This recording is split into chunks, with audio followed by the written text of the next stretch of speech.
News में आप सभी का स्वागत है। आज की हेडलाइन, केंद्रीय मंत्री चिराग पासवान ने परिवार संग ख्वाजा गरीब नवाज की दरगाह पर टेका मत्था। केंद्रीय मंत्री चिराग पासवान अपनी फैमिली के साथ अजमेर पहुंचे, जहां उन्होंने हजरत ख्वाजा गरीब नवाज की दरगाह पर हाजिरी दी। चिराग पासवान ने मजार शरीफ पर मखमली चादर और अकीदत के फूल पेश किए। इस मौके पर उन्होंने देश में अमन, चैन, खुशहाली और आपसी भाईचारे के लिए दुआ मांगी। अजमेर शरीफ संवाददाता ती मोहम्मद की रिपोर्ट। चीफ रिपोर्टर इंतजार सलमानी। जी बताइए रोल।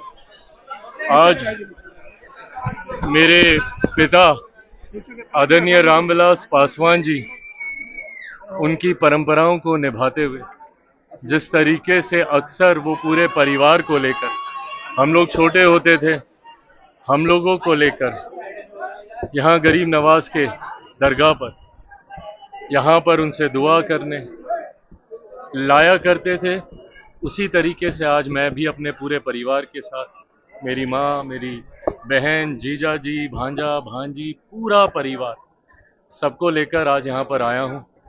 यहाँ पे ख्वाजा के दरबार पर सिर्फ सर झुकाने और जो उन्होंने दिया है उसके लिए उनका शुक्रिया अदा करने, और उम्मीद करता हूँ कि ना सिर्फ मुझ पर, मेरे परिवार पर हमारे पूरे देश पर, हर एक देशवासी पर इसी तरीके से उनका आशीर्वाद, प्यार बना रहे, सबके जीवन में खुशियां आए, बस ये मांगता हूं। लगातार आप धार्मिक स्थलों पर दर्शन कर रहे हैं, क्या ये जो आगे चुनाव चल रहे हैं 5 राज्यों में, उसको लेकर कुछ खास है?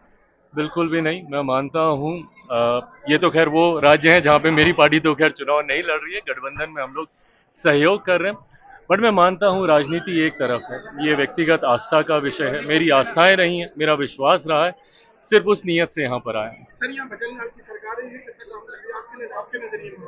मैं मानता हूँ कि मुख्यमंत्री जी के नेतृत्व में प्रधानमंत्री नरेंद्र मोदी जी के सोच वाली सरकार, एक डबल इंजन की सरकार राजस्थान में, जिसका नेतृत्व मुख्यमंत्री भजनलाल जी कर रहे हैं, मैं मानता हूं कि बहुत बेहतर कार्य हो रहे हैं, और आने वाले दिनों में अलग अलग क्षेत्रों में, खासतौर पे जिस विभाग की जिम्मेदारी मेरे पास है, खाद्य प्रसंस्करण की, आज संभवतः शाम को मेरी उनसे मुलाकात भी है, और इस क्षेत्र में हम लोग कैसे राजस्थान को आगे लेकर जाएं, यहाँ की परिस्थितियों के अनुरूप कैसे हम लोग योजनाओं का निर्माण करें, इन तमाम विषयों को लेकर आज हम लोग चर्चा भी करेंगे।